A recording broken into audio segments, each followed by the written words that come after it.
Welcome, Buttercups, to a live episode of Topic Discussed today for our regular Sunday show. I'm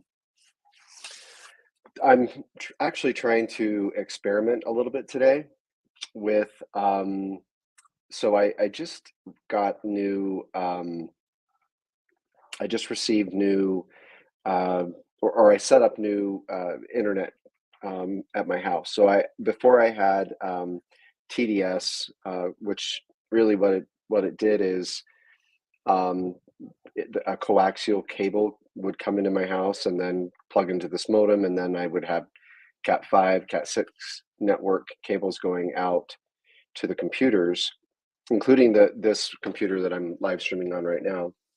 And I kept having lagging problems and just kind of these internet problems. So I have been seeing these advertisements from Quantum Fiber, which is really owned by CenturyLink in our neighborhood. And so I took some time to kind of check that out and saw that there was an upload speed of over, download and upload speeds, they advertised like 900 megabytes, so almost a gig. Whereas with TDS, I was paying a whole bunch extra just for 300. So today's live stream is really intended, it's intended for you to ask me anything, but part of what I'm trying to do is actually do some testing on how well this is broadcasting, whether the quantum fiber is working. I did a speed test and from Ookla, and my download speed right now is 643 megabytes per second, and my upload's 922. So anyway, welcome. I'm excited for all of those who are joining, and this is a live episode where you can ask me anything. And in fact, if there are individuals that want to jump on and join me, that's an option, just depending on, kind of where we're at in the show, because then that will give me the opportunity to kind of see where we're at in terms of live streaming and whether this is still going to lag, because I think it doesn't lag that much when I'm just live streaming myself, but I have noticed that when I'm doing a show with other people, it creates a problem. And I'm actually going to just copy the link to join the show. So I'll be taking comments and answering those questions, and hopefully that will be interesting, and we'll get some interesting questions. By the way, I'm only able to see, so I can see comments that are coming through or questions that are coming through, yeah, we'll go from there. So buckle up, Buttercups. This is another very exciting episode of Topic Discuss.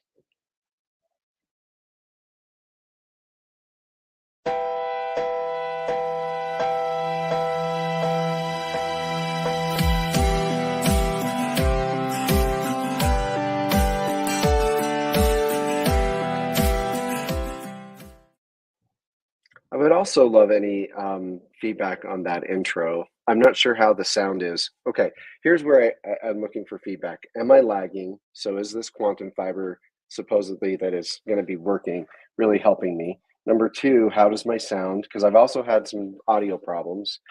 So any feedback on sound would be great. I'm listening through my my AirPods, but my mic is through the 1080p camera. And I also am I'm also looking for feedback on some of my other brands. So that intro, but then I also have another intro that I'll show you here next. And I actually need to start with a little bit.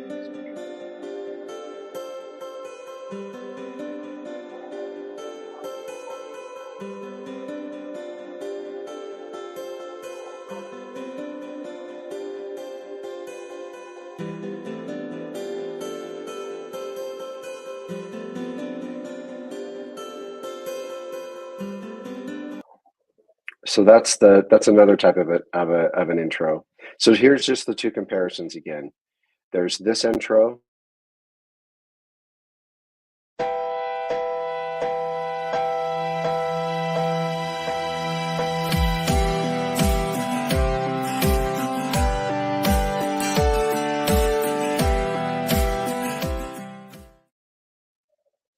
And then there is this intro.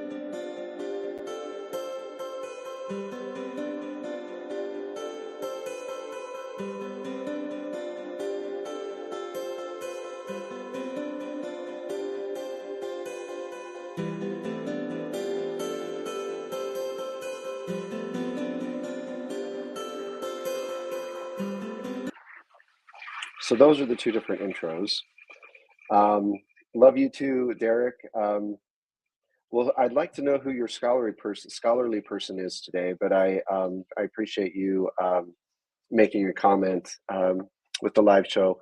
Derek, just a shout out to Derek Lambert, my very good friend, who I think is doing really important and excellent work with his Myth Vision podcast. So if you are able to join, I'll put a click, or I'll put a little link in.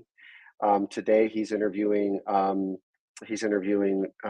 David Litwa, who I love to listen to. David Litwa, so intelligent. So we're really excited. I'll be excited to see that. I don't know when he's going to post it, and maybe Derek, you can let us know if it's live or if you're going to post it later, or maybe it's for your Patreons. He has a great Patreon. So Myth Vision podcast. I also have my friends down in Texas, and that's a great question. What inspired me to do YouTube? Thank you for asking that question. And I'm not sure if I'm talking to Tiny herself or if I'm talking to her parents, but what started me on YouTube, and I do want to just do a quick shout back out to Derek when he said it's going to be online courses. So I'm not sure what that means. If it's part of, maybe it's part of Derek's 65-part episode. Derek, if you are watching, any feedback you have about whether I'm lagging or my audio or my sound, and anyone else, that would be great. So why did I start? What inspired me? You know, I think that where it started for me in really thinking about doing a YouTube channel was during the it was actually right before the pandemic. I think it was 2020 or before the pandemic, but it was like kind of right at the pinnacle of the all the problems happening politically in with Donald Trump, really, and what was happening with Trumpism.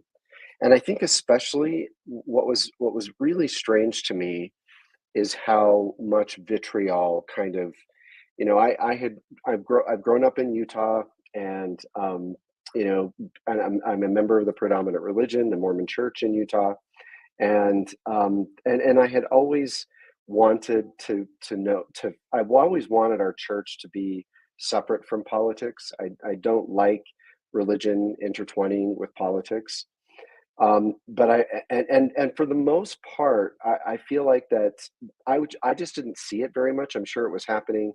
I'm sure there was a lot of stuff on Facebook about intertwining politics and religion, like during the Bush era, Clinton, and even Obama. But it just didn't come into the rest of our world. It kind of stayed compartmentalized until Donald Trump, and something just a strange phenomenon happened with with uh, the Trump era, and I could go on for a long time about why that probably happened, but I saw more division within our own communities than I had ever seen before. You could talk politically, and then you could kind of move on, and it stayed within its own little sphere, at least in my area. But when Trump was running and then became president, it was I saw insanity around our neighborhood, within our church. Luckily, it didn't come into work, but it definitely it definitely was influencing kind of this division that was happening, especially within, I think, within the Mormon community and within my own neighborhoods in St. George, Utah. And I just didn't understand it.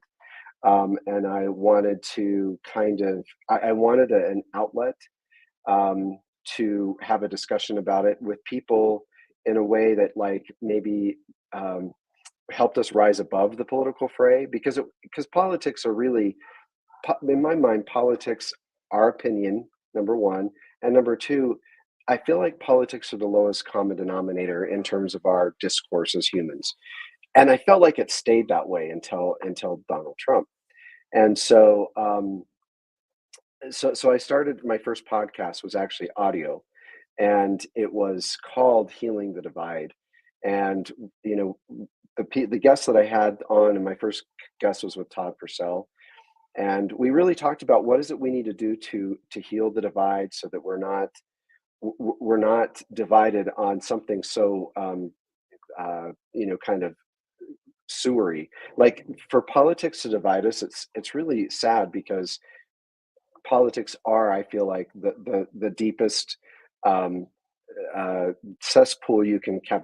It's kind of, I feel like political discourse is kind of like, let's all get into the gutter and then start to talk to each other. Rather, what I want to do is like rise above the gutter and have conversations at our homes and out. That's not that's kind of how I think about politics. It's the gutter. And so, that's what we were trying to do with the podcast. And then, the pandemic hit, and and I kind of, I mean, things got even worse with division and politics. I couldn't really even necessarily talk about those things.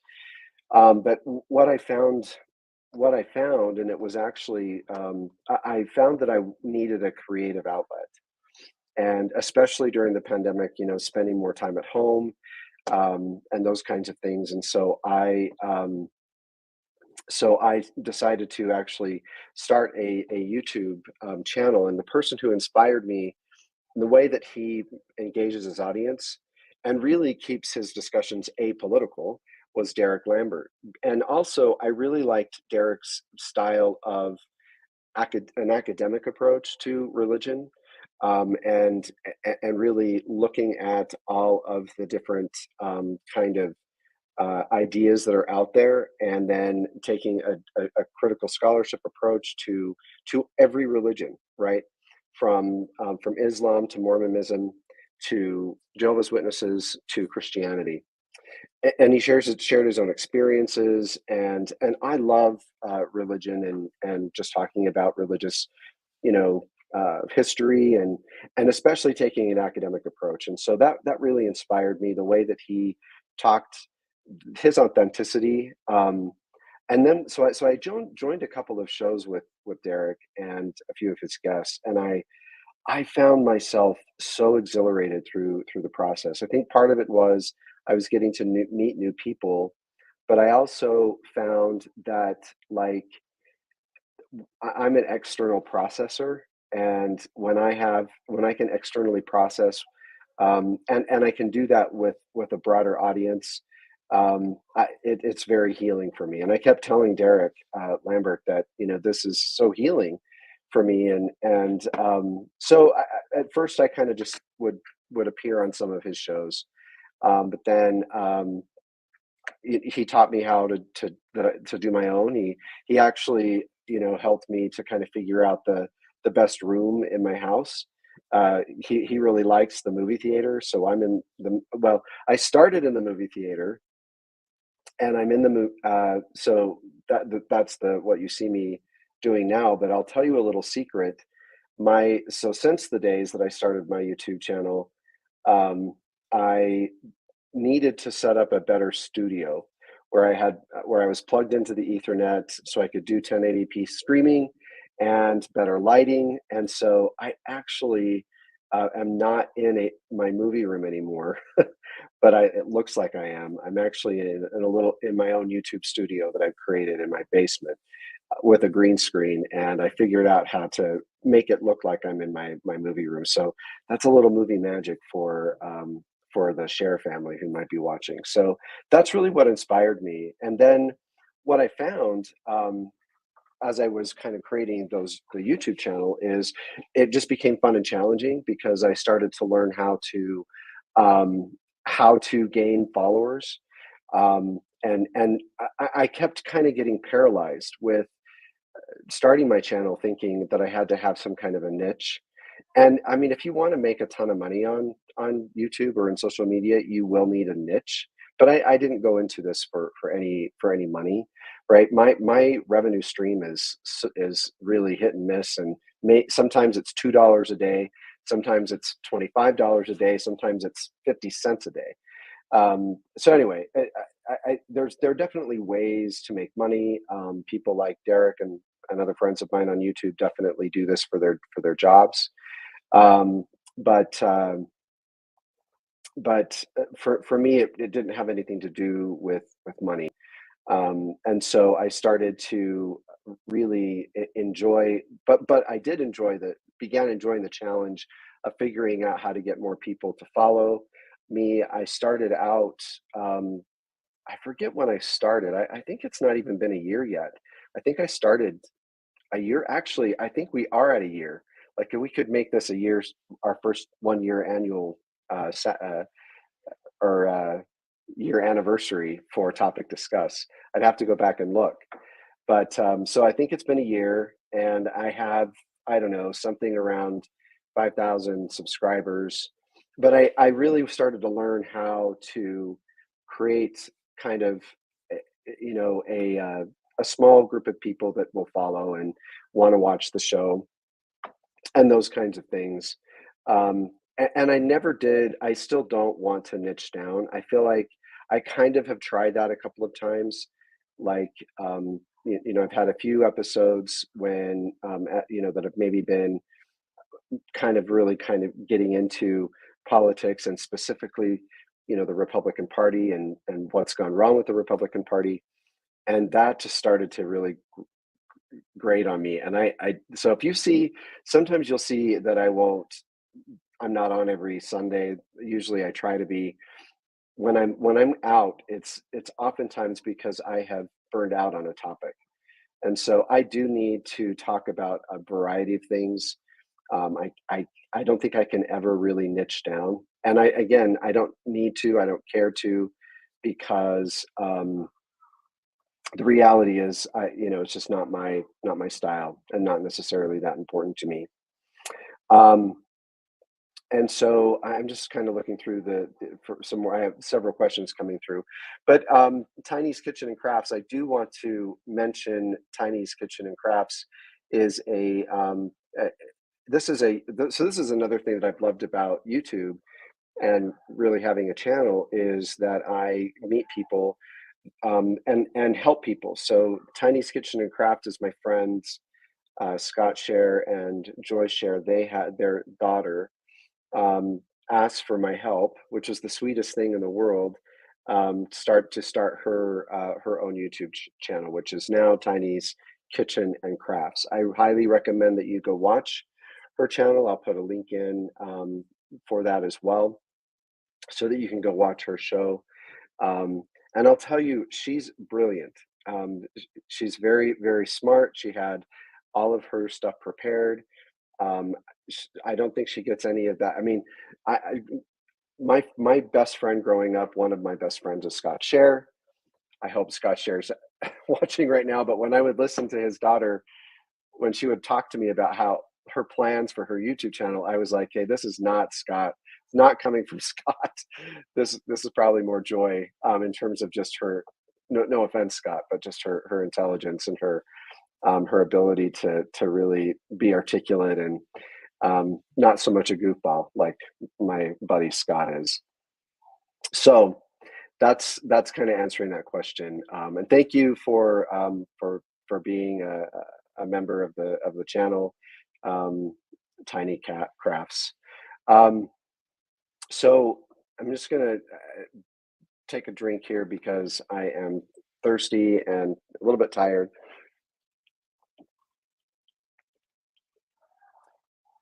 I'm happy to take any additional questions, but I am going to just pull in a couple of links for you. I want to bring in, first of all, I'm going to do a speed test now. So now that we've been streaming for a minute, I'm doing an Ookla speed test, and my download is now almost a gig. It's 870, 850 megabytes per second. So hopefully that means I'm doing well with the stream.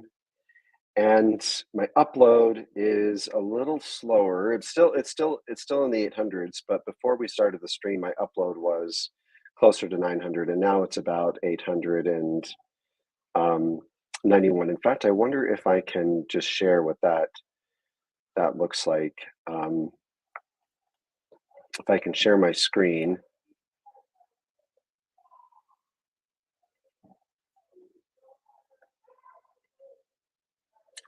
Now I don't know how to share my screen.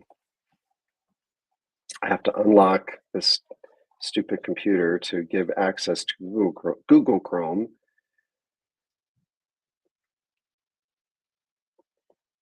Okay. I may not be able to share yet, but I'm going to share a Chrome tab.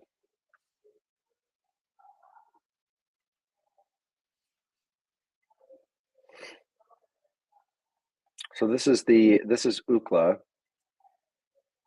and you can see I changed the Utah Education Network. The UEN is the network that. So there's only a few networks in Utah that can handle a full gig. I happen to be on the board of the Utah Education Network. I forgot that that's one of the things that I've done. And part of the goal that we had as UEN, as a board, was to make sure that internet access was getting to all of the rural communities of Utah, and that includes high band with internet access. So whenever I do a speed test on Ookla, I do follow. I do change my server to Utah Education Network, and when I click on that, you can see that CenturyLink, and maybe I shouldn't show this because it's showing the. See, now it's lower. Now it's like 400, and I don't know if that's because I'm screen sharing. That's the download speed, and then we'll see what the upload speed here is in a minute. Upload speed. See, upload speed's almost a full gig. So interesting. So so that's what I'm trying to do with that, and then I'm also going to bring up Derek's Myth Vision.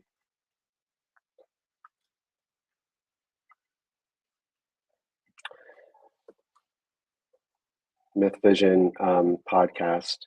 The funny thing about Derek is that he calls this Myth Vision podcast, but he it doesn't actually have an audio podcast. I mean, I think he does, but he spends a lot more of his time on YouTube, which is better, I think, for sure. So I'll pull that up. He has 47,000 followers, which is, that's pretty incredible. So that is Derek, and I'll copy that in to the comments. So that's Myth Vision, and then we'll do Tiny here in a minute. But I did want to show. I'm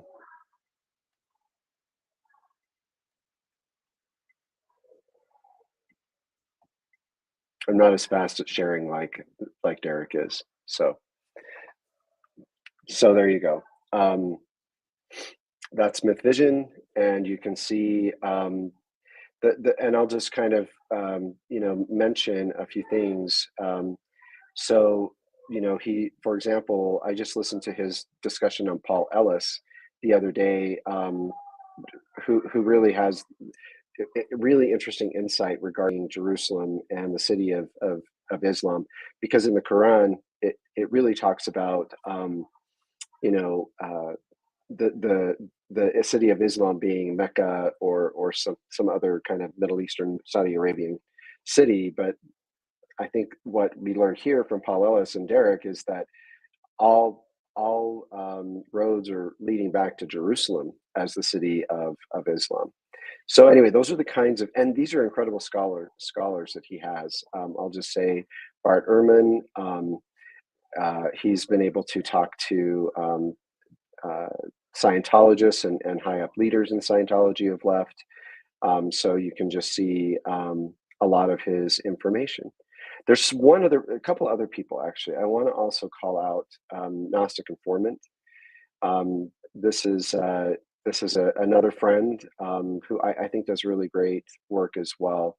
That really is kind of takes a Gnostic view um, on in regard to history and religion, etc. And then we are going to look up Tiny's Kitchen.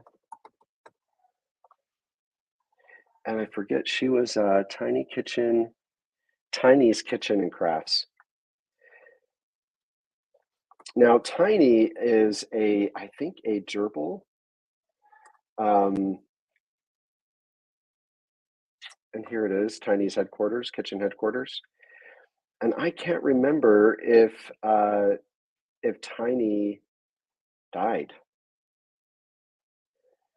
And I apologize if that's true, and that's so. If Tiny's dead, then let us know in the comments. But this is Tiny's Kitchen and Crafts.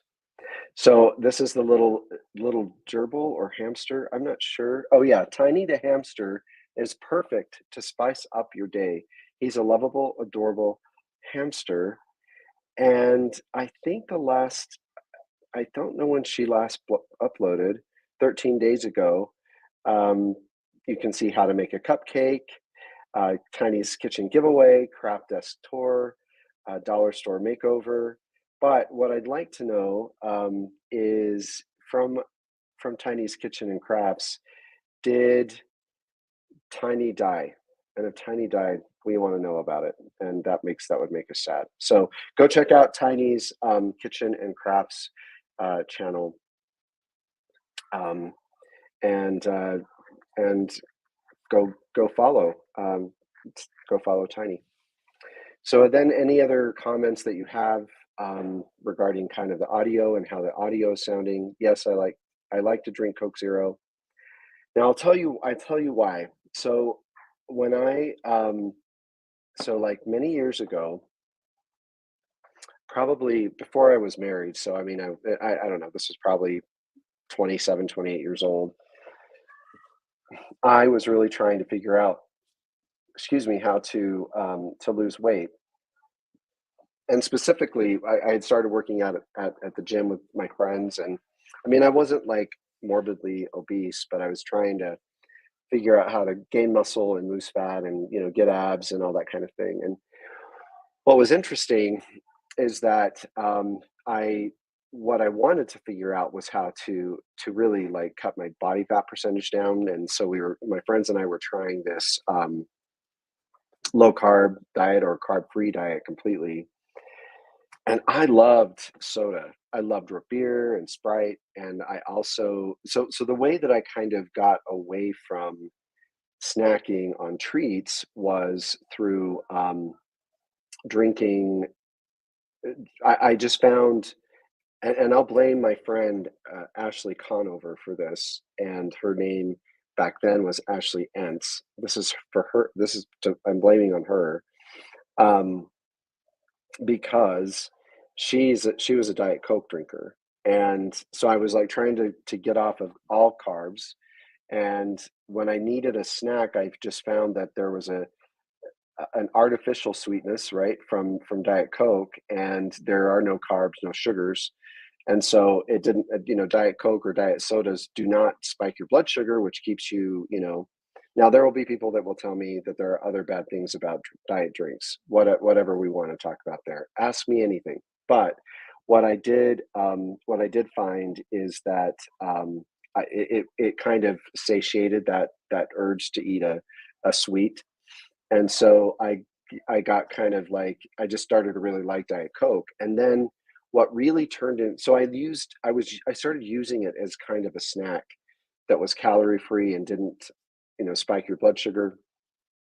And then Diet Coke with lime came out, and I loved it, was hooked. So I would buy that all the time from the grocery store, and I had Diet Coke with lime in my fridge all the time. And so, as a single person, I oftentimes would only have Diet Coke with lime in my fridge. So then Diet Coke with lime like ended. I like Diet Coke doesn't really do that anymore, or the flavors, they just don't offer it anymore. And that was really a sad day for me because I had to revert to Diet Coke, which I don't really like as much as I like the Diet Coke with lime. It's more about the flavor. And so then I found I tried Coke Zero, and I love the taste of Coke Zero. And then the other thing that I realized about it is, so Coke Zero doesn't, no calories, so no sugars or of any kind, and so your blood sugar doesn't spike when you drink it, but it has less caffeine. And I really like I just found that I really like that level of caffeine, right? I don't want too much caffeine, and Diet Coke, and like Diet Mountain Dew and some of these other uh, sodas have just a little too much caffeine. I mean, not like, it wasn't like making me jittery or anything, but I just found that I liked the caffeine level in Coke Zero. So I don't mean to be advertising for it because I don't get paid to show this can, but I do drink it, and you'll see me drinking it. And so I like the flavor of it, and I like the caffeine content. And so it looks like this is my brother. Uh, Hello, James. Thank you for saying hi, James. So I'm glad you're watching because I am now trying to make sure that I have good internet, like, for my live streams. And so I need your feedback, and whether this is, first of all, am I lagging, or do I have good, um, because what I've done, James, I don't know if you heard this, is that um, I switched over from TDS, which was just kind of this, a coaxial cable that would come in from my house and hook up to the modem, to fiber optics. So quantum fiber, CenturyLink came through our neighborhoods here a while ago, and um, set me up with fiber. And so now I'm getting, I think, better streaming. And so, James, you'll have to tell me, or anyone else in the audience, if I'm lagging, or if I have good streaming going through. And the other thing I'm trying to figure out is my sound. I've stopped using the microphone through the AirPods. I'm just using the microphone that's part of the camera, the HD camera. I'm listening through these. So if anyone is joining me, I could hear them through the AirPods, but I'm speaking um, through the camera. So I'm not, so let me know what you think. I'm not sure what's happening out there in the real world, but Liliana is my wife, and she's asking my brother, what do you think about dyeing your hair purple? Or are you asking me about dyeing my hair purple, or Samara's hair purple? And then this is James's response: yes, she would rock purple hair. So I don't know what's going on. James's daughter is Zoe. Zoe's an awesome individual who's down here on an internship working at Intergalactic. And I don't know if there's some purple dyeing going on somewhere in the real world, and maybe even in my house. And it looks like James has said yes, she would rock purple hair. So again, I know that you guys are talking about dyeing hair, but is there anything you have to say about the streaming? Does it sound better? Can you hear me? Is it lagging? Just say something. And then video is great, but audio sounds like a tin can. Damn it. Okay. I don't know why let me try it. So I'm gonna try to go over to my AirPod then. That's brutal that it sounds like a tin can. Oh, no, that's because I am going through my AirPods. That's what I wanted to avoid. So James, listen. Okay, right now I'm talking through my AirPods and I have been the whole time. I know they sound like tin cans. Here's me talking through my webcam. So now my mic is set to the webcam. And let me know if that the video is great. So how's the audio now? I'm not talking through the tin can anymore. I'm talking through the webcam. Um, Coming in through loud and clear or not. Um, so let me know. This is another comment. No, you need to dye your hair purple. This is from Samara. Yeah, I don't like my eyebrows, Samara. So the webcam is way better. Thank you, James. And we have Stefan Puff. What? I don't know if that's an appropriate word for YouTube. Cleat. Hello, Stefan Puff. Welcome. Stefan Puff, I want to know what cleat is. And I can't tell if Stefan Puff is. So Stefan Puff should be my sister Stephanie. I never know if the person in person, I never know if another one of my family members are mocking each other. Um, so that Stefan Puff should be my sister Stephanie. I hope it's not my niece Brittany posing as Stephanie. Um, so I'm taking over mom's phone. This is Samara, and the audio is great. Thank you, sweetheart. My sweet Samara is my daughter. She's talking on my. So Stephanie, I can see, I can see your comments, but I want to make sure. Are you okay if people see your comments? Um, because you are stuck with mom and dad. And James says, Yo, Puff, what's up? And we verified this is not Brittany. This is authentically Stephanie. I'll tell you, Stephanie's absolutely. I have a few sisters. One of my sisters is Stephanie, my youngest. I have an older sister, Susie. Hopefully, Susie will come into the chat. We have a sister, Jennifer, who we lost tragically in 2008.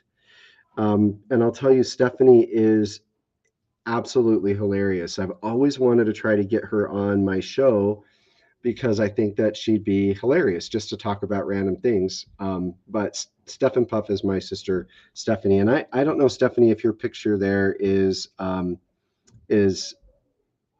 Littlefoot. Is that what that picture is? If you'd let us know. I'll also tell you that Stefan Puff is a brilliant designer and is a kind of a big deal at Amazon. She's not going to like that I'm saying that, but she's also a big deal in VR fishing. She and I and my brother James VR fish together, and we are we're quite famous there. Just kidding. We're not. We get in trouble because we don't let random people join our group to fish. And I don't know what a Stefan is, Stefan Puff. I don't know what that is. It looks like a little dinosaur, but is it just a Stefan? You can let us know. And by the way, if anyone wants to jump in and join the conversation, all you have to do is click on this little link. And depending upon who you are, I may or may not uh, bring you in. And I don't know what the thing about the leaderboard on VR fishing.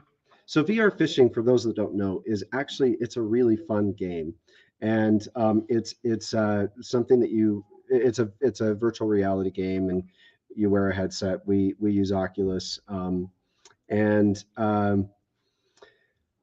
I love it because first of all, when your family's not living close to you, you can interact with them, and it feels like it literally feels like I'm sitting next to Stephanie and James. Except for some reason, when my brother James plays with us, Stephanie and I will look over at him and we will talk to him, but he won't respond, and I think it's because he can't hear.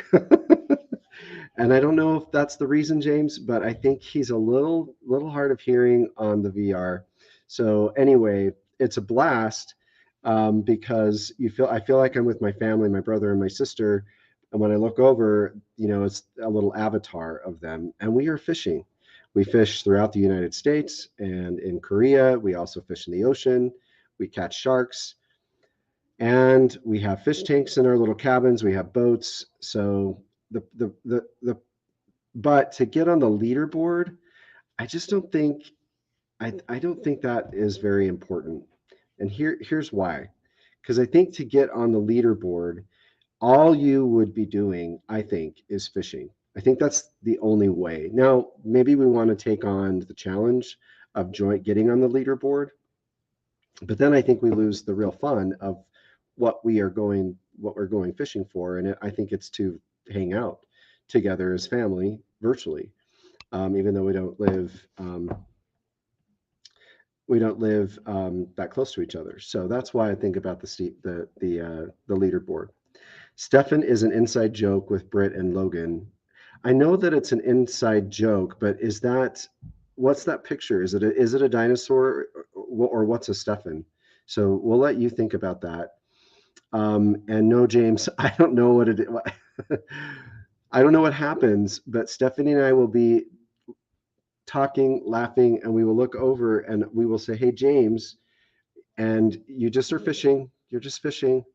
And so we don't know we don't know what it is. We don't know if you don't have your volume up. And then we'll say, "James," and then you'll be like, "Oh yeah, what?"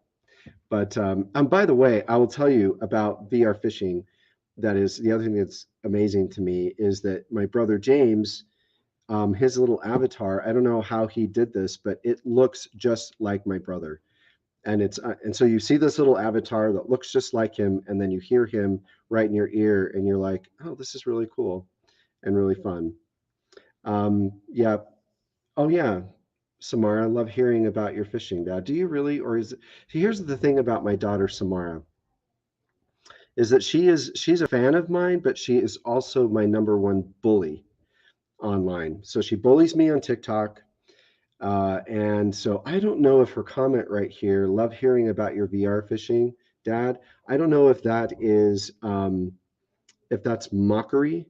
I have a feeling you might be mocking me, but we shall see. And Samara, if you are mocking me, then my suggestion to you is to ask me anything and see if I answer. Stefan's puffs, haha. James is yeah. That's the. I think maybe that's why James doesn't hear us very well.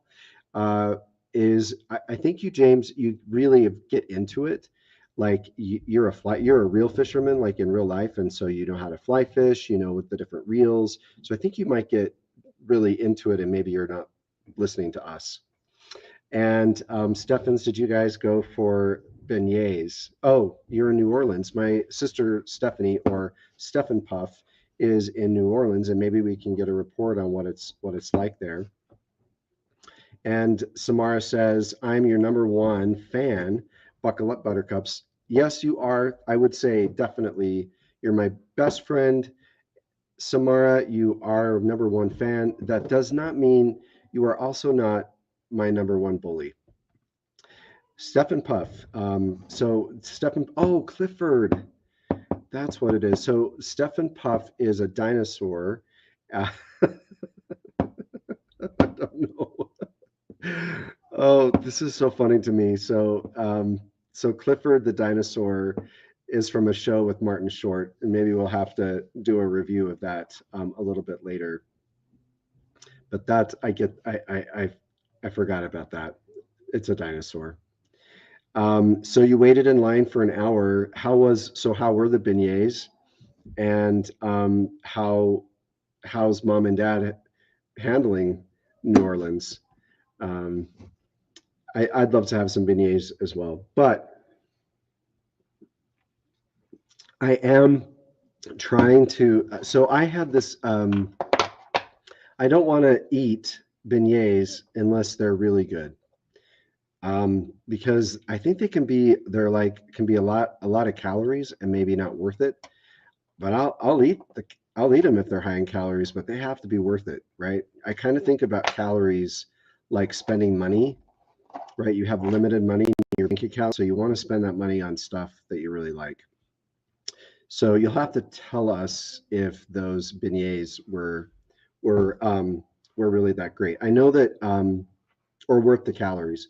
I know that my nephew Brandon asked me if he could really ask me anything. I don't see his comments in the chat, but Brandon, if you're there, we're ready.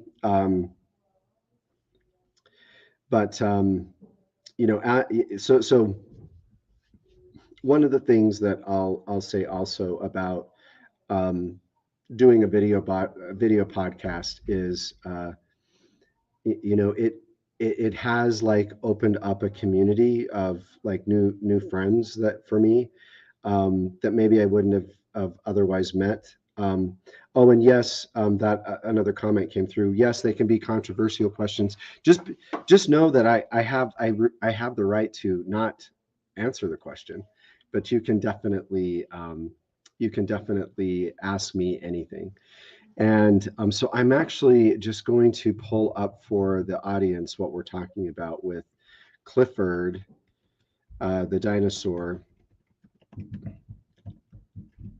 on with Martin Short, and see if we can see that. Now, what I've learned is that if I spend if I so I'm going to try this and see if I get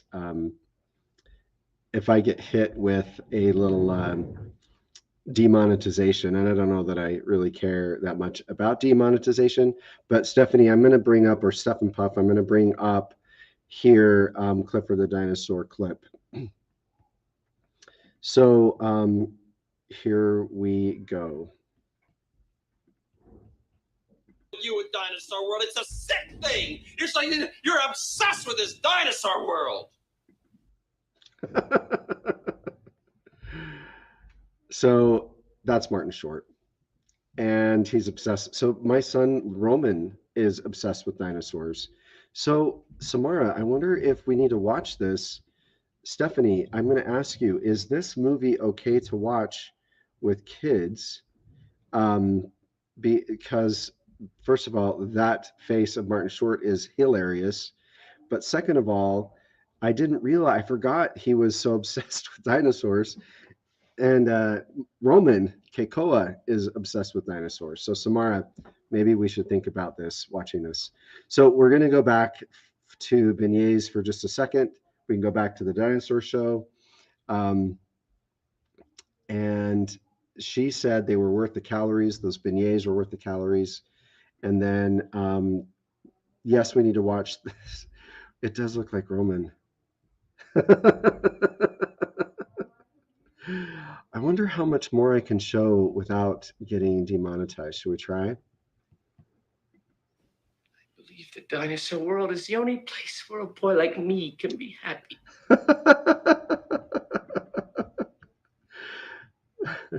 And guys, could you hear that? Could you hear what Martin Short just said? Let me know if you could hear that, because I'm just figuring out how to stream in other videos from YouTube without creating a problem.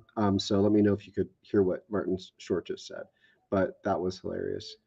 Brando, where you at? I don't know where Brandon is.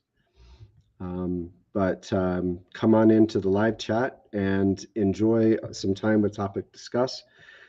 So Stephanie, could you hear that clip when I played it?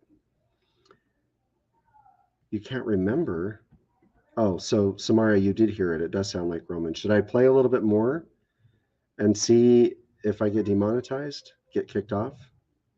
I won't get kicked off. I'll just get demonetized. Should I show a little bit more of that clip, audience?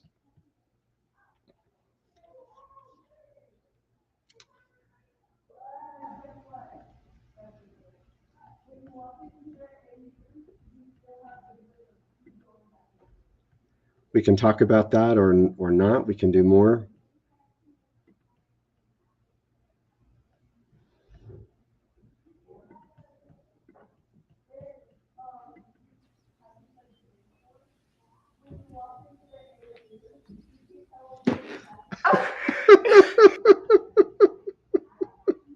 Okay. All right. Hold on.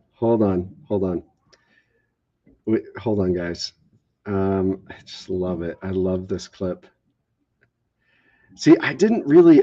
This has a whole new meaning for me now because my son is truly obsessed with dinosaurs, and I can't stop watching this. I believe the dinosaur world is the only place where a boy like me can be happy.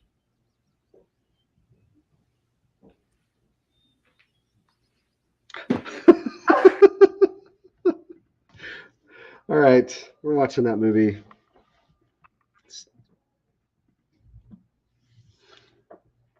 I could hear it and spit out my. So, Stephanie, you're listening. Are you? So, I'm curious, Stephanie, Stephen Puff. I'm talking to you. You could hear it, and you spit out your food. So, are you? So, where are you right now? Are you at a restaurant with mom and dad, listening to this podcast, but no one knows that you're listening?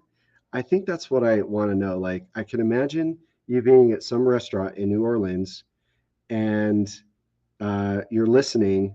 No one knows you're listening, and you're eating. So let us know what you are doing. And yes, Samara, I think we're going to have to watch Step and Puff. So I think that it's Clifford from 1994, and I don't know if it's how kid appropriate it is. So why don't we watch just a little bit more of this? Oh. Listen to me! Listen to me! Shut up a minute! Listen! Shut up!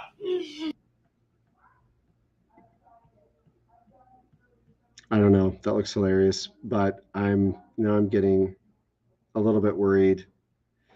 See, I don't see. I don't really care about monetization, but for some reason, if I can't monetize it or I can't click that little dollar sign, it's not about. Again, I know it really isn't about the money, but it's kind of like I have this competitive nature in me where I really like follow all of my statistics on my YouTube channel, and when something's not monetized or gets demonetized, then I get this little red mark. It doesn't really hurt me. It just means I wouldn't necessarily make money off of this, but it's just the red mark that I don't like to see. So I don't know how much of this that I can even show. So Stefan, you are at the airport. You're listening. So Stefan, you get priority because you probably are the only one with nothing to do right now. So I will prioritize stuff that you want me to review or bring up on YouTube. If we're going to get demonetized, we might as well have fun doing that. So if you're sitting in the airport, there's a question you want me to ask, or if there's a thing you want me to review on YouTube, I'll do it. And yes, Samara, I really don't see the difference between Roman and this dinosaur boy. So we're gonna have to find that. Samara, I want to know: are you at Grandma's house or are you at our house? And are you helping to dye Zoe's hair? So you can let us know. Stefan, we are going to prioritize your requests so that you can be fully entertained while you're at the airport, and we'll go from there. And then I am going to just pull in one more new thing that I've figured out, I think. So hold on a minute.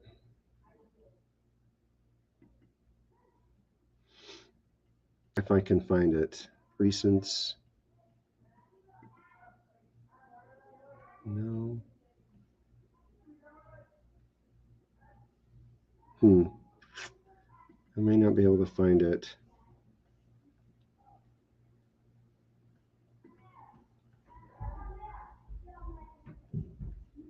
What I'm looking for is just another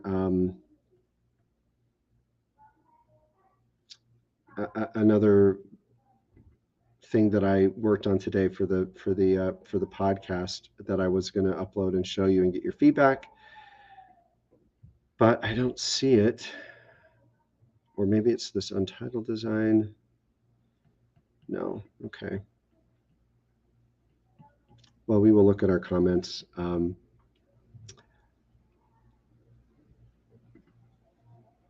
I love this clip. I want you to watch it. Okay, well, we're going to keep looking at it.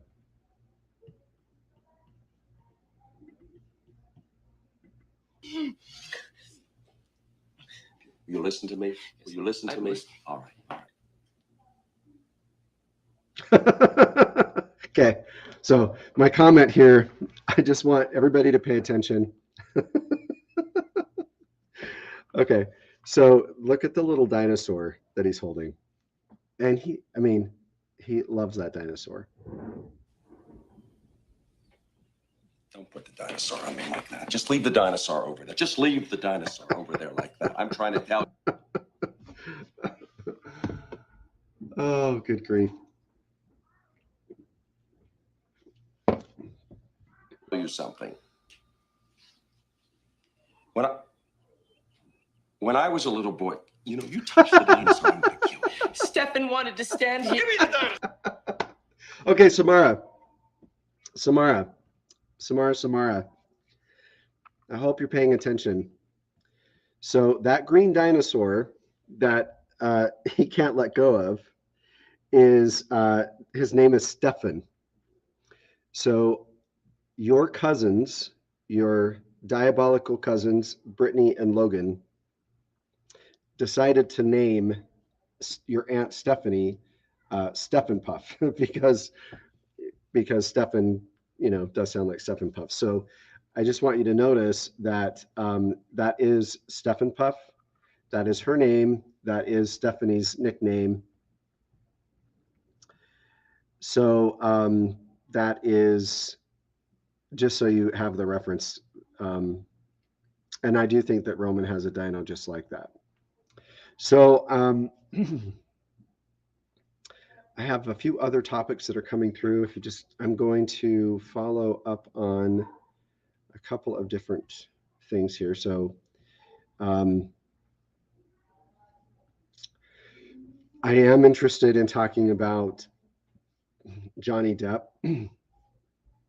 I probably don't know as much as I need to know to speak to that, but let me see what I can do.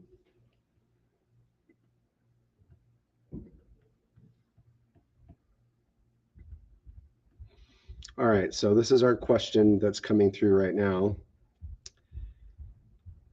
Before I get started with that, I'm going to just find some information on it.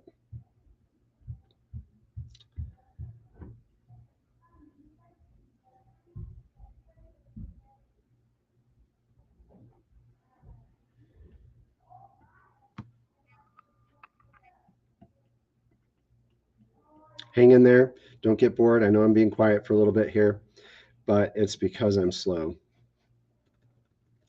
So first of all, I want to know from the audience, who do you think will win? And we will talk about why. So do you think that it will be Johnny Depp? Or do we think it will be, so or do we think it will be Amber Heard? Unfortunately, I'm just going to say unfortunately. Okay, I've got a few things going. Too many. This is good. I've got a lot of comments coming through, and private chat. I'll get to your questions soon. We have time, but when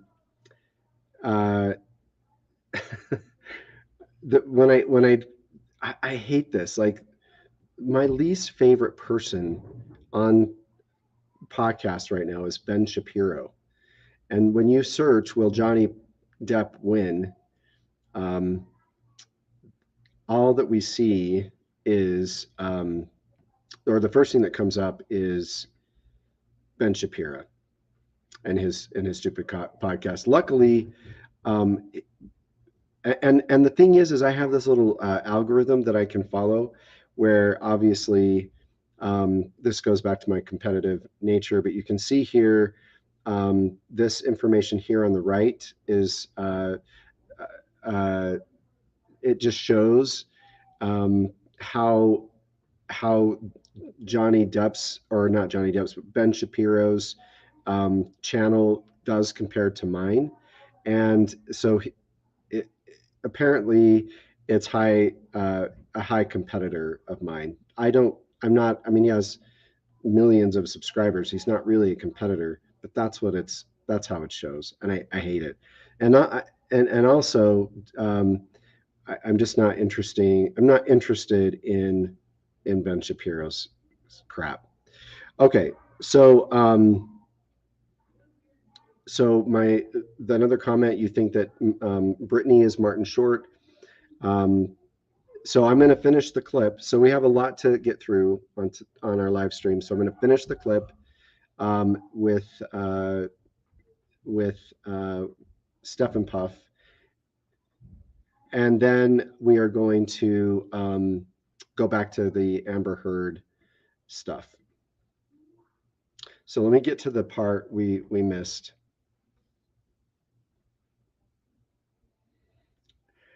Just give me 2 seconds.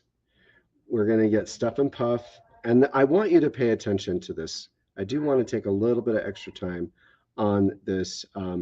Okay, Steffan Puff, if you've been following so Steffan Puff, before you go, I'm going to show the clip. And then when you get back, you're going to give us comments on Johnny Depp, because you probably know more about it than I do. All right. Oh, back to Steffan Puff.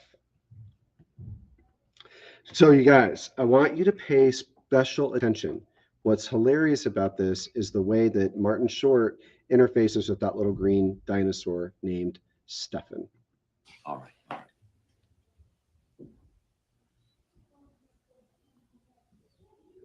Don't put the dinosaur on me like that. Just leave the dinosaur over there. Just leave the dinosaur over there like that. I'm trying to... So if you notice what he did, I just have to show you again. He's trying to get, he has the dinosaur. Martin Short's like putting the dinosaur toward him to look at it. Don't put the dinosaur on me like that. Just leave the dinosaur over there. Just leave the dinosaur over there like that. All right, I'm going to show it one more time. I have to. See? Okay, so what he's actually doing is he's like, the dinosaur, Steffan, is like putting his mouth on that guy's hand. I don't know who that actor is, but watch. Will you listen to me? All right. All right. So it's like, I don't know if he's like licking his hand with that dinosaur or stroking his hand, but that's hilarious to me. Yes, I would say that's Robin and Ollie. Don't put the dinosaur on me like that. Just leave the dinosaur over there. Just leave the dinosaur over there like that. I'm trying to tell you something.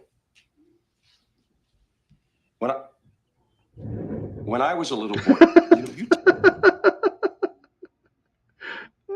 The thing is I wonder about this clip, and I wonder if Martin Short is ad-libbing, because this guy is trying to, like, doesn't seem to, like, he's kind of getting caught off guard by some of Martin Short. I gotta go back to this. Watch this. When I was a little boy, you touch the dinosaur, I'm gonna kill you. Steffan wanted to stand here. Give me the dinosaur. Give it to me. I'll rip its head off. Give it to me. God almighty, boy. Now listen to me. I'm trying to tell you something to help you.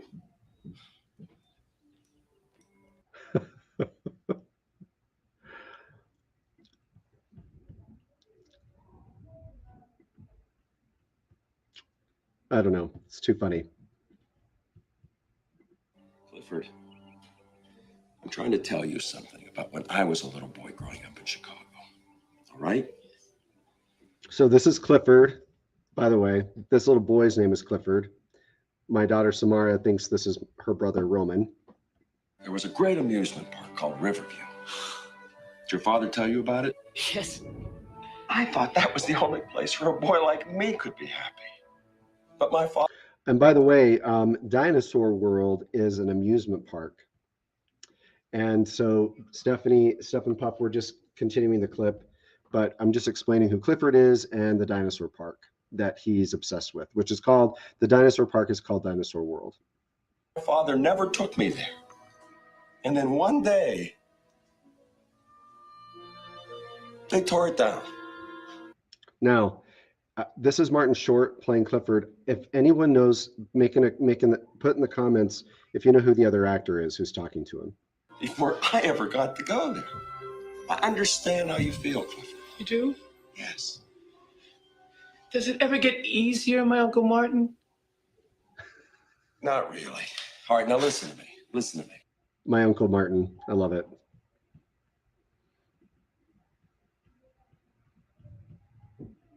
Who's this actor is the question that I have. Anyone can tell us. Put it in the comments. I might try to see if I can look it up.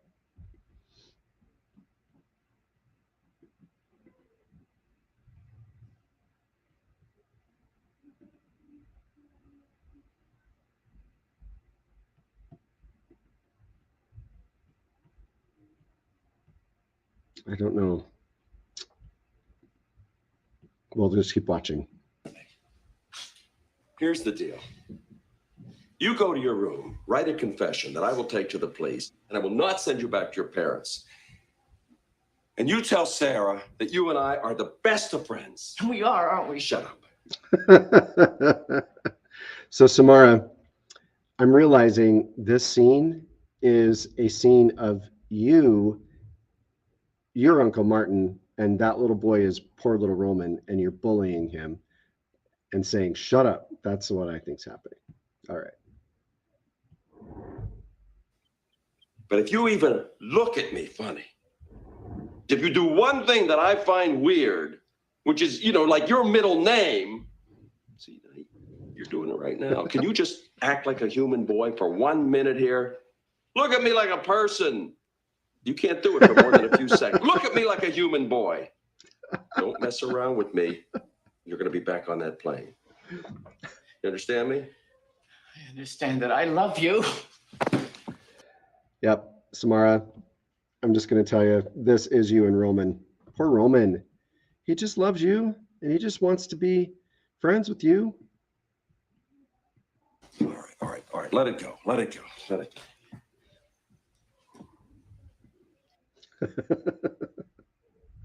Steffan, there she is. Steffan, walk back.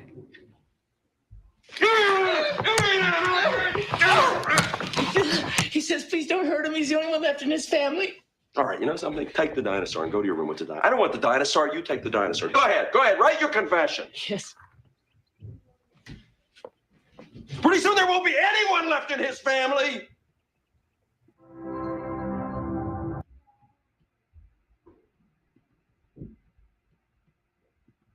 All right, well, that's what we'll do for that clip. Now, let's go on to Amber Heard and Johnny Depp.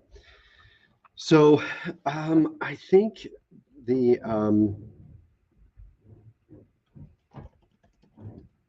and Steffan, if you have any information on Amber Heard and Johnny Depp, put it in the comments, or you can private message me. But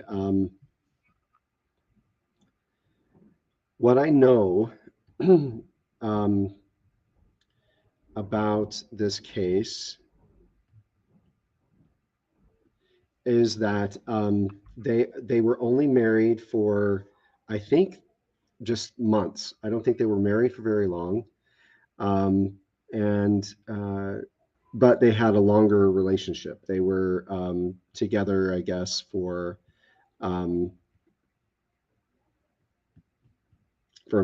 maybe 10 years. And so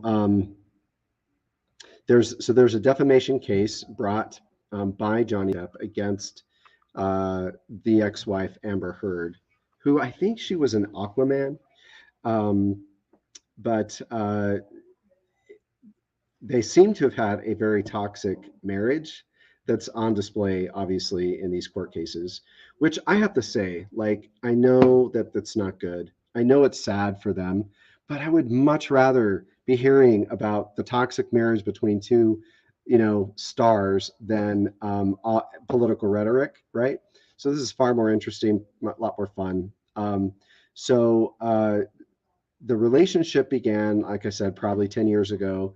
Um, and they split in 2016, but they have had these, I don't know, it seems like they've had on and off court battles since 2016 or 2018.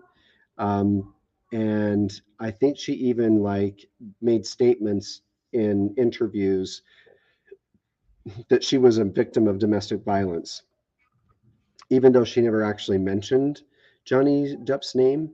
But that she said it in a Washington Post article, I think, in 2018. And Stefan, if I'm getting any of this wrong, please correct me. So she makes this statement in the Washington Post, says that she survives domestic violence. She never does say Johnny Depp by name in that article, but then he turns around and sues her for $50 million in damages, for her insinuating that he was. I mean, if she's a victim of domestic violence, she doesn't mention Johnny by name, but clearly, like the last 10 years, the relationship she's had has been with Johnny Depp. So who's she talking to? And so he also denies ever being physically violent, that this is defamation. And then I think she turned around and countersued for 100 million, and claims that she only ever that the only time that there was any violence was in self-defense or in defense of her younger sister. So I'm going to just bring up some comments. James, you are saying she's a liar. I don't know who this is. BP Bahimsa. She made poo poo into bed. Don't know who is this? Does anyone know who this commenter is? Let me know. I don't know who that is. Stefan Puff, please don't hurt him. He's the only one left in his family. What about the time that the dog stepped on the bee? So anyway, so she countersues for 100 million, and obviously this has turned into a social media frenzy. It's gone all over. It's on YouTube. It's really just kind of our own entertainment, kind of like watching Real World, right? Trash TV. Um, so Johnny Depp, I think, what was it, 4 days testifying. And then I think this is a trial so I think there is a jury, and it's in Virginia. And I think that the end of it happens Friday. So let me know if that's a correct summary or if there's anything that I've missed. Uh, Stefan Puff says that they are both at fault, but she is diabolical. And Samara says that Amber Heard is definitely lying. I want to know who this is. So I'm going to leave that up. Tell me who this is. Okay. So in 2009, I think, was it the Rum Diary that they were in together? Were they in a show together, in a movie together? Anyway, I don't know how far back that was, but I think that they started a date or create a relationship together in 2012, which was 10 years ago. And then I think that they got married in some kind of a ceremony sometime later, in 2014 or 15. But I don't think it was until 2016 that the divorce happened. So I have another comment, +1 to Samara and James's comments. Stefan, I don't know if you can see your phone, but I want to know who this is. She made poo poo into bed. I think that's my favorite comment. I just want to know who it is. But anyway, so in 2016, Amber Heard is the one who actually filed for divorce. And then she also received a temporary restraining order against him, against Johnny Depp. So she claims that Johnny Depp threw a phone at her, leaving her bruised. And so I don't know if that is a bruise that she kind of faked herself. If any of you can remember that or can clarify that if I have that wrong. I'm just going to check my audio here. Okay, so on to Amber Heard. So she claims that a phone is thrown at her, it bruises her, but a judge rejected Amber Heard's request that Johnny Depp attend a year's worth of anger management classes. And he also, I think the judge, I don't know if the judge is male or female, the judge, refused to extend protective order to the couple's dogs. Okay, so that's interesting. They apparently had a deeply passionate relationship, which, can you imagine just the insanity around that? So then in 2017, they do finally get divorced. And then it's in 2018 that Amber, she actually writes the op-ed. Oh, hi, Samara. I had to show you my fit. So you want to be on the live stream? No, I have to leave, and I had to, oh. Okay. Hey, guys. There's my sweet daughter, Samara. You're so Number one cute. fan. But look, do I still look homeless? No, you look beautiful. Sweet. And I love your shoes. Diamond Rancher? Yeah, but where are you going? Woods Ranch? What's ranch? Yeah. Where's that? Up at Cedar in the mountains. You're leaving again. I'm coming back to Mountain. Is your room clean? Yes. Okay, I love you. Love, do you want to do it? No, I don't. I just want to. Okay, I love you. Bye. Love you. I love. Oh, is your hair purple? My hair's purple. Isn't that badass, guys? Don't swear. Oh, bad. Cool, guys. Oh. Love you. Love Bye. you. Okay, bye. That's Brittany's fault. So Amber Heard actually writes this op-ed and for the Washington Post, and that's really what's at the heart of this defamation. So we're going to just take a minute to look at a couple of YouTube clips about this. If you hold on. That was my daughter, Samara. She's my second child. And Amber Heard.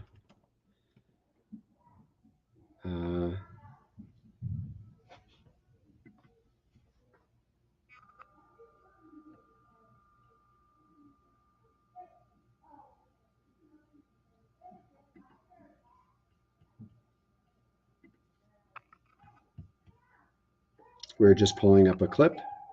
Hold on.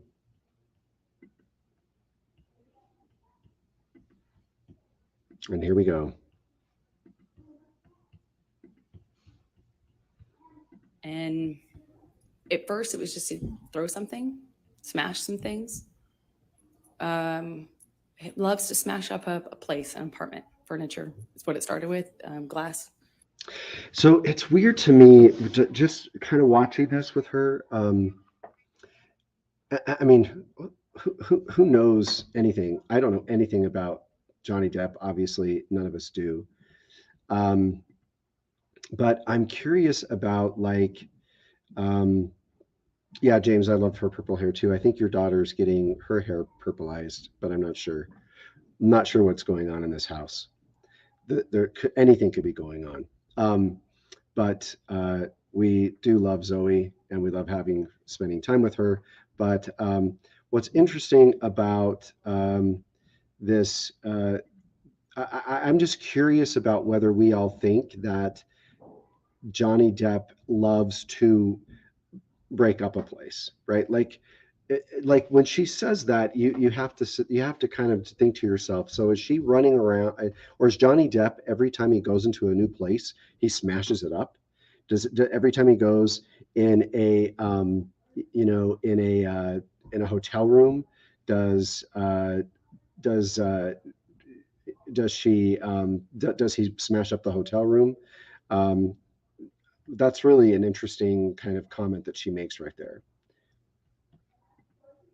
Threw glass at me, and I started to notice the pattern. And throw glass at her. I have to just, so again, I'm just thinking about normal human behavior. Did she mean that he threw a glass? Or, like, she says he breaks up a place, and then she says that he's throwing glass. So, like, is there glass that he broke that he throws at her? So the other thing that I really find interesting is her body language, and kind of the way that she moves her head back and forth. Pattern of escalation where he'd throw So see that body language again, where she kind of looks back and forth, she kind of stutters. So it's clear that she doesn't have her story right. She's not really like they're not really sure about how she wants to talk about this. throw glass or turn over a table. Then he would hit the wall, and then he'd hit the wall really close to my head. You know, like when I'm standing there, you know, just hit the wall, screaming at me. So you can see, I think, just through her body language and the way she's talking about the story, either she's not been really well prepared by her attorneys, or that either that, or she's trying to kind of drum up some emotion about this supposed domestic violence, um, or she's not sure what the story is. I think she's piecing together several different events. Maybe he did turn over a table, but I don't think he turned over the table in the same event where he went and hit the wall. And then I think it's also another event where he might have hit the wall close to her. I don't think any of those are the same event. I think they may have happened over a 10-year period. Maybe the table turning happened in 2014, and then maybe he hit a wall out of anger, not towards her. It might have been over the Pirates of the Caribbean. Who knows? He hit the wall in 2015. And then maybe at the end, when they were filing for divorce, he hit the wall and she was close at that point to where he hit the wall. But the way she tells this story, it does not connect. That's my hypothesis, is that she's stitching together in real time several different incidents that happened over 10 years that really aren't even related or have anything to do with her. But then he would disappear and get clean and sober, and he'd come back and tell me that he was done drinking, he was over it, he was done, cleaned himself up, he'd done it before, and he'd do it again. And then he would go back to this like. So again, you can tell the body language is now. I'm not saying that I don't know anything about Johnny Depp. I think we have some comments about like his. I think we have a comment here. Johnny suffers from addiction. He struggles with that. He may get unhinged, but I don't believe he was ever physically or sexually abusive. She exploits his struggle with addiction. That's my wife, Liliana. And she's very articulate in the way she writes. I can tell that that's her and not my daughter, Samara. But yeah, I think that she does exploit it. And I think she does it really well when she's talking here. And again, I really don't think that I think she's stitching together several events not related to each other or related to her. Wonderful, like almost like just unreal, like real, you know, but unbelievably nice, sensitive, kind, warm, generous, interesting, funny man that I loved. And he would make me feel so loved, like it would get. So you can see again in her body language. I love watching people and observing them and their body language. And I don't know what I'm talking about when I say this, so I'm not an expert. But when I see her body language, it's like she is clearly on stage. Again, nothing that she's saying is actually true in the way that she's presenting it. It is several events stitched together over several years, none of which relate to her. They all relate to his addiction. And she's also trying to drum up emotion for a jury. She's trying to get the story out there that is not really accurate. I would feel so distant from that thing that was so scary that I would not even recognize it too. And that was how, you know, our relationship kind of started to develop in that first year. I think the other strange behavior that you see in her body language, I don't know what this is, where she like squishes her eyes. I don't know if they're dry or if that's just strange body language that we don't. I don't know that we. I don't know what I can say really about that. It's just in combination with all of her different body language. It just makes me curious. So Liliana made the comment that I think she made the comment, histrionic personality disorder. So that is a personality disorder, and that is like, there are lots of different personality disorders. Personality disorders will fit into different categories.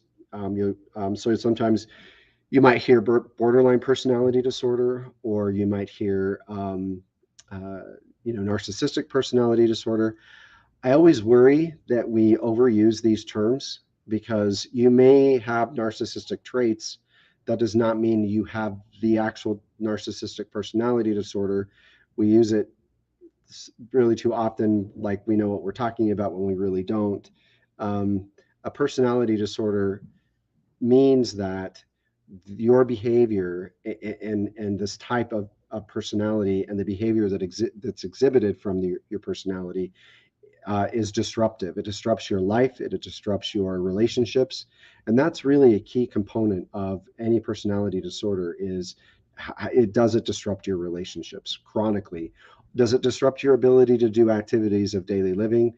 Does it disrupt your ability to work or hold down a job? Clearly, there's a relationship issue here with Amber. Now, I can't diagnose her. I don't know if she really has it. I can just tell you with I have experience. I do have experience with genomics. And the other thing that we know about personality disorders is that their genetics can play a role for increasing risk. But the thing about histrionic, and I don't really like the term anymore, because it's kind of derogatory. Histrionic comes from the word hister, which means uterus in Latin, I think. Or hysteria. So it means woman or women, and it's derogatory in my mind. I wish they would change the name of the disorder, because it basically is saying, so a person with this personality disorder, they seek attention, they're dramatic, or they talk with these dramatically strong opinions. They're easily influenced, and they have rapidly changing emotions. And when this term histrionic or hysteria came to fruition, it was a way to describe women, specifically like around their different menstrual cycles. And so I don't like this term, and I wish they would change it, because and oftentimes, like, more women will have histrionic personality disorder, more men will have narcissistic personality disorder. That is true, but it doesn't mean that a man can't have histrionic personality disorder, or a woman can't have narcissistic personality disorder. But it's just I think it's just a derogatory term now, and not really an appropriate way to, I think, describe the personality disorder. But if she has been diagnosed with a personality disorder, then that is going to be very difficult for someone with an addiction you can just see there's a recipe for disaster. And by the way, we're talking about a lot of money here for each of these lawsuits. So I think the other thing that we're going to do is look at what's happening more recently with the case. So I had something that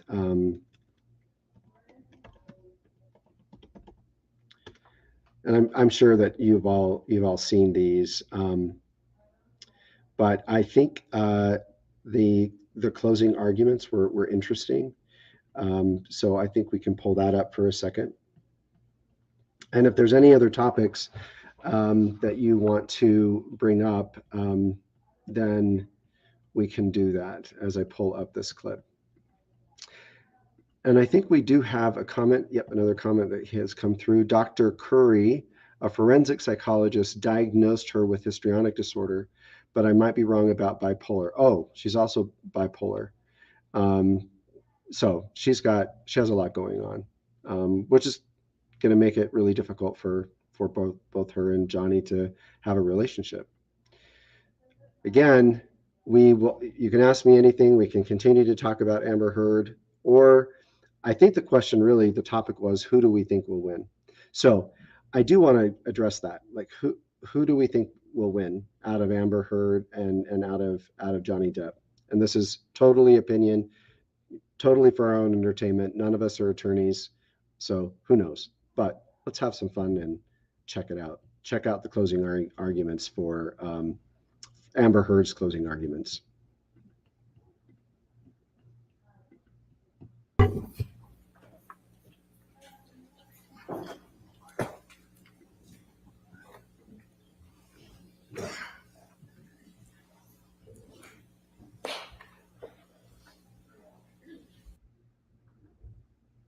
I'm going to fast forward here.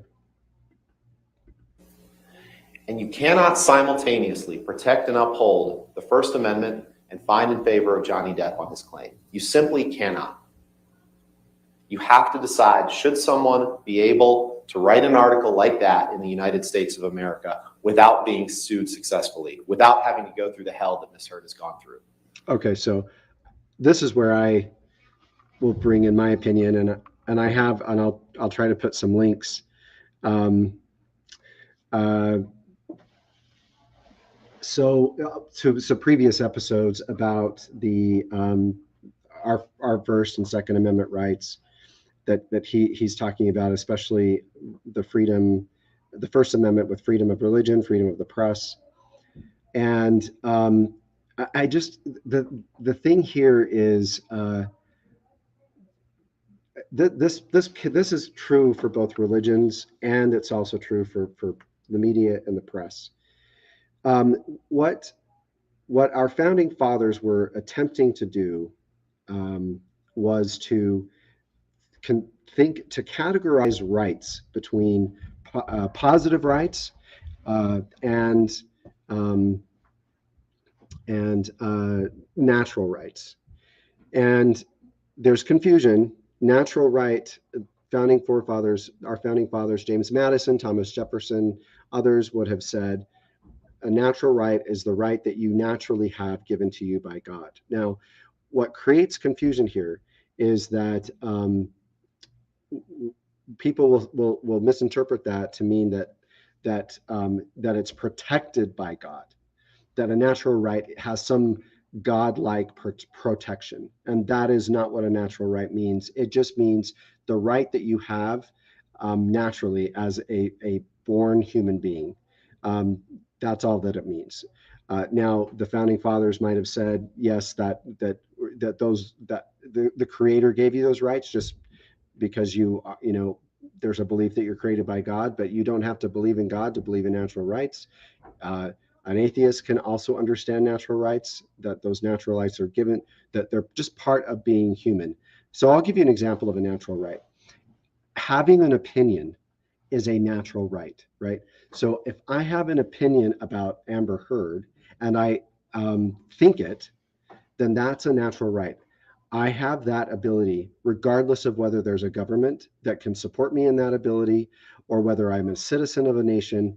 I can have an opinion regardless of anything else around me. So that's a natural right. And the founding fathers really ensured what they were attempting to do is separate when the government needs to step in to support a right, which is called a positive right, versus when a government needs to step away to allow you to have a natural right that the government shouldn't or need not intervene. There is not a need for the government to come in and support your opinion or protect your opinion. It just shouldn't play a role. That's what these natural rights were really about versus positive rights. Positive rights means the government does need to intervene. Like, for example, the government should and needs to intervene to make sure you have a fair trial, to make sure that you are innocent until proven guilty. Those are positive rights because government intervention is required, partly because government intervention set up the law that you might have broken in the first place. But a natural right is an opinion. This is why the founding fathers included media, like, and religion in the same clause, because they are both opinion. If you can read there, James Madison did a brilliant job, and maybe we'll do a podcast on this later, that where he really talked about the reason why he did not agree with Virginia, a bill that came forward in Virginia, where that would tax the people so that the taxes could be given to Christian churches for the purpose of spreading Christianity. That was a bill that was on the table in Virginia, and James Madison shot it down and wrote quite a treatise on why, or letter on why he doesn't agree with this. And throughout that treatise, or that letter, you can see him mention that religion he considers an opinion. It's the opinion of man. It's in your mind. Religion is an opinion. It's in the mind of a man or a woman. It's in the mind of a human being, and so is the freedom of press. Freedom of press is an expression of your opinion, and so is religion. That's why they were seen together. That's how they talk about them. The freedom, or this amendment right is really about you having total freedom. It's your natural right to have an opinion and to express it through press or through religion. It does not protect you. In fact, it's intended to totally divorce the government from your opinion. Now, can your opinion, your expression of your opinion through freedom of press or freedom of speech, or your opinion to express religious views or express religion, your faith through ritual and through those kinds of things, that does not mean that the government should be separate in all cases from that. That's what they intended, not to intervene and say, oh, because you have freedom of religion, it means that you can express your opinion about religion, practice it in the way you want, even if it's harmful to someone else. That is not what they intended. Whenever we hear protection of freedom of religion, there's a misinterpretation that must mean the government should protect you in your ability to create an organization like a religion, and that religion can impose civil liberties or do things that are against civil liberties, and then somehow they're protected through the First Amendment. That's not, the founding fathers would never go for that and never intended that. Just read James Madison's, and I'll put a link in the show note. That's not what was meant by that. So when this attorney is trying to use the protection of free speech as though somehow you can say something and not have the consequence associated with what you're saying, that's not what protection of free speech means. If I say something on Twitter and it's against Twitter's rules and against whoever's owning it, or they don't like what I say, they can kick me off. It doesn't mean that they've suppressed my opinion. It doesn't mean that my opinion is being suppressed. It would be the only time that would really happen is if somehow the government was coming in, and when you express your opinion, they shoot you. The most eloquent case, and I did a podcast on this as well, is with Julius Streicher, relating to the freedom of free speech. Julius Streicher wrote for many, many years. He was the editor of a newspaper, kind of like a tabloid in Germany during World War II. He was so extreme in his tabloid that even the Nazis wanted him to stop publishing it. They couldn't, because they had a form of the freedom of speech, like the United States. And so for a decade, he produced this tabloid that really demonized the Jews. Not unlike what you'd see. In fact, I think what was so disheartening for me when I learned about Q and QAnon is all of their rhetoric that is really kind of born out of 8chan is literally a regurgitation of Julius Streicher's stuff, the stuff that he wrote in his tabloids. That's exactly where QAnon and 8chan's rhetoric comes from. And so Julius Streicher was tried on at the Nuremberg trials after World War II. He never killed a Jew, and his defense attorneys even said he never was at a concentration camp. He never killed a single Jew. But why? So why is he on trial? Because the prosecutors in the Nuremberg trials demonstrated clearly that Julius Streicher's words and the speech, his opinions that he wrote in this paper, the government never stopped him from doing it. But it doesn't mean he will not suffer the consequences for his speech. And he did. He was found guilty of inciting genocide through speech, and he was hung. He was the only guilty party that was actually hung and survived the hanging. And there's actually film of him being hung, and his body twitches around because he doesn't die. And so they come over and shoot him in the head. And I know that's pretty graphic, but I have to say, like, you cannot use, in my opinion, freedom of speech, the protection of freedom of speech, meaning that I can say whatever the hell I want, or I can believe whatever I want, and my actions somehow are exempt from the law because I murdered someone in the name of religion, which comes to this comment here regarding Under the Banner of Heaven, and also I'm not going to be protected from my speech if my speech elicits or incites a riot or incites a genocide. And so the comment here, have you had a chance to watch? And I want to know if this person who's commenting, BP Bahimasa,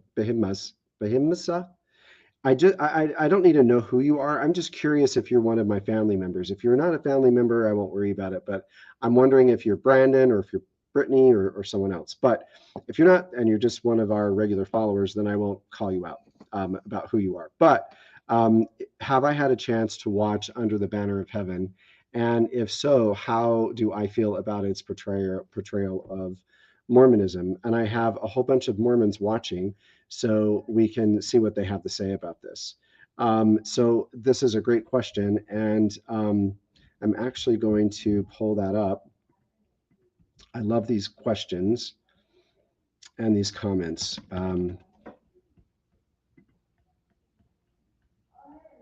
We'll just take a second and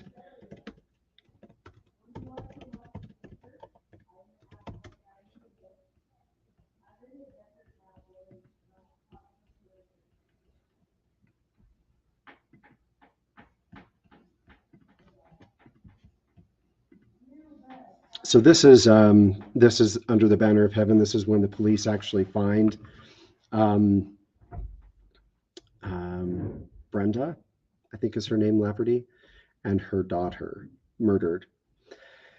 And it's a stunning show. Just for those watching, I remember when this happened. I was very young.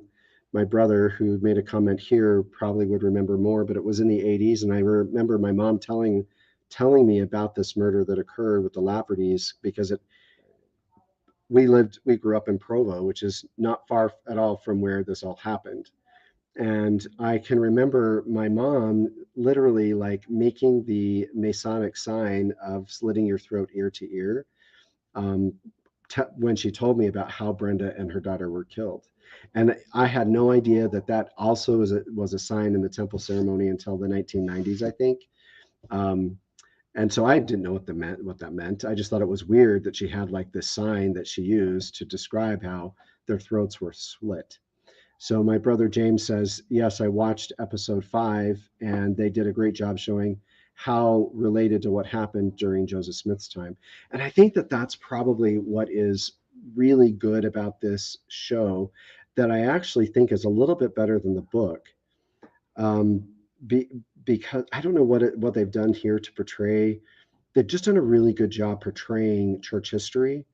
So those that don't know about the Mormon Church and church history, for a very long time, church history was really kind of, well, it was historically revised, right? And it's not unusual for any religion or any organization to dabble in historic revisionism.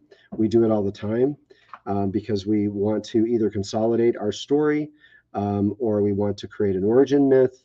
And oftentimes, historical revisionism works really well. It worked really well with the ancient Israelites when they were taken captive into Babylon.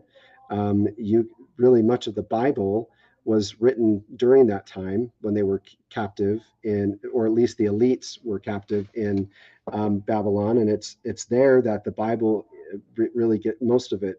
A big part of it is written for the purpose of historical revisionism. To create a new myth around who the Israelites were. And in reality, the Israelites were Canaanites. But when they were in Babylon, they needed to tell a different story.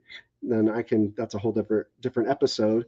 But they needed a different origin myth, and they needed to separate themselves from Canaanites. So when they went back to Jerusalem or to Israel and killed or subjected the people that were living there, that was actually their own people. The Israelites did not go in and kill the Canaanites. The Canaanites went in and killed the Canaanites. They were the same people. So historical revisionism is not new. It's not unique. What is new and unique about Mormonism is that our historical revisionism is all documented. Joseph Smith and early founders of the church, including our family member, William Clayton, documented and wrote down almost everything that happened, and we kept all of that information. And prior to the internet age, that information just wasn't available. So when the internet did get pretty big, and especially with it became an avenue through which podcasts and YouTube episodes could start coming forward with information that was out there, but it wasn't just easily accessible. Like Sandra Tanner's Lighthouse Ministry, I think, in Salt Lake City, I think that's what it's called, had a lot of information, including some of William Clayton's journals, but it was hard to get, and it was kind of like looking at porn, if you will, that's serious. Like if you went into that store, it was like going into a porn store in Las Vegas. It was kind of seen that way. And so that information just wasn't readily available. But then when the internet came to fruition and there started to be this avenue for getting the information out there, it really started creating a problem for the church. And because now the story's being told about church history that's accurate, right? So there is actual journal entries in William Clayton's handwriting. We also had information from the reorganized church, from Lucy Smith and Emma Smith, and the church just couldn't, refute this. And so there was a decision made through Spencer Fluman and others at the Maxwell Institute, which I would say in good faith, to release all of the church information archives, if you will, through a website called Joseph Smith Papers. And that is really where you will get the most, I think, accurate depiction of church history, because it's information and data and documents written in Joseph Smith's handwriting, Brigham Young's handwriting. Actually, we haven't seen Brigham Young papers yet, so I'm curious about when that happens. But Under the Banner of Heaven, actually, it did show, or it does show, these historical events based upon really accurate history. There's certainly some embellishment, but they have period clothes. They show Joseph Smith as attractive to people of the time. Joseph Smith was a charismatic preacher that people were attracted to and wanted to follow. And I think they have done a good job just showing that. They've done a good job showing Emma Smith and her tenacity and her intelligence. That woman was right at Joseph Smith's side creating the Book of Mormon. And when he begins to tell her that, you need to accept polygamy. She's like, oh yeah, well then you need to accept it too. I'm going to take on other husbands. He didn't like that, but the way they portray that is pretty accurate. And so I think that Mormons are really challenged with this reality that their religion is so recent and their religion is so well documented that, and the church is being extremely forthright and transparent about that information. And so Mormons are kind of at a crossroads, I think, right now. They have either they're putting information on the shelves and they're just saying, well, some Mormons would even say their testimonies are stronger now, that they've read the Joseph Smith papers, and how could a church have survived with all this back history and debacle, and therefore it must be God's church, right? So they kind of like do their mental gymnastics, which is fine to do. There are also others who, like the Laffertys, who find out this information and they're like, what the hell? This is not the church we live and practice today is not the church that was established by Joseph Smith and Brigham Young. So people like the Laffertys become fundamentalists. Or people, I find that when Mormons kind of take an intellectual approach and they really understand the Joseph Smith papers, they also understand the documentary hypothesis, and they can apply the same issues that we see with Joseph Smith as a founder of religion as you see with Paul as a founder of a religion. The other path I've been noticing Mormons take is straight to atheism. You oftentimes won't see a Mormon who is discovering our own church history, reading the factual evidence, and becoming nuanced or progressive. You'll see them either figure out how to stay in the church, go on a break off of the church, or they'll leave religion completely and become atheist or agnostic. And I say that because I think a lot of Christians want to believe that Mormons will realize that their church is a fraud and they'll come back to some kind of a Christian church. But what I think all Christians need to understand is that Mormons already know Christianity is a fraud. We've been taught that, and the Bible is wrong. We've been taught that throughout our lives. We've been taught that so much so that we would not ever go back to another religion or Christianity, because we were taught that Joseph Smith was the one God called to restore the true Christianity, and that the reason we need the Book of Mormon is because the Bible is so corrupt. So there's not really Christians, I think, get confused thinking that somehow, oh, the Mormons are learning about their true history. Now maybe they'll finally come back, or they'll finally be part of mainstream Christianity. That's not going to happen. That's not the trend. You'll see young Mormons are going to reorient their church, or they're going to fall off into some fundamentalist Church of Jesus Christ of Latter-day Saints, or they are going to become atheists. They're not going to come and join regular Christianity, because they'll see right through. Like, if you're a Christian out there and you kind of find it interesting or joyful even to see the Mormon deconstruction happening because of church history or those kinds of things, but you can't see the very same issues exist with the Bible, with Paul, with every single other religion that's out there, with Muhammad, then just wait, because it's the same for all religions. We just happen to have the documentary evidence available for study, and we're just recent enough. So no, I don't think that this. I think the Under the Banner of Heaven is it's excellent. It's not, there's some embellishment. It's not perfect. I think Andrew Garfield, is that his name, has done a really great job kind of showing his own faith crisis. I think that's well informed by a lot of people in the Mormon church who are going through faith crises right now.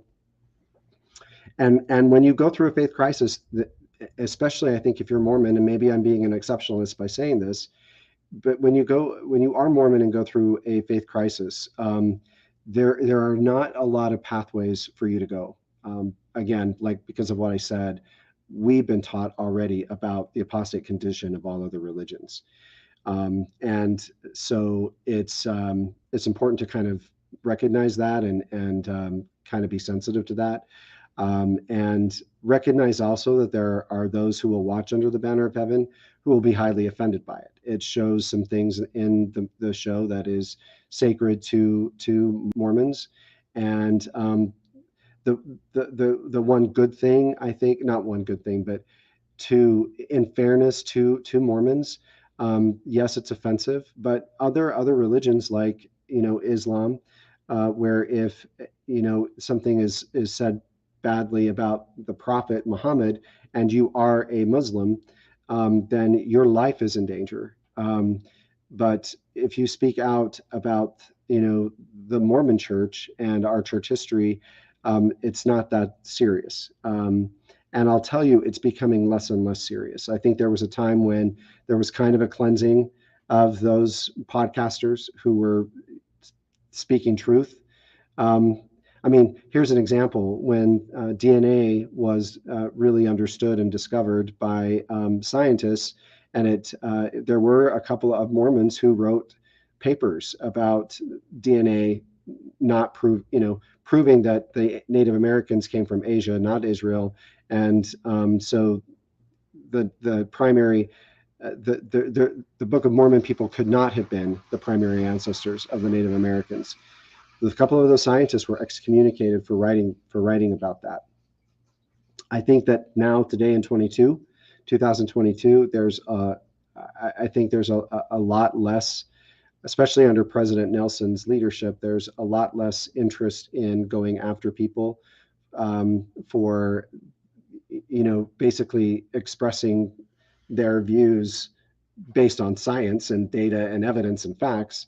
I think that there's a lot more. I don't know that there's a lot more, but I think it's definitely less problematic, and I don't see the church going after those podcasters in the same way.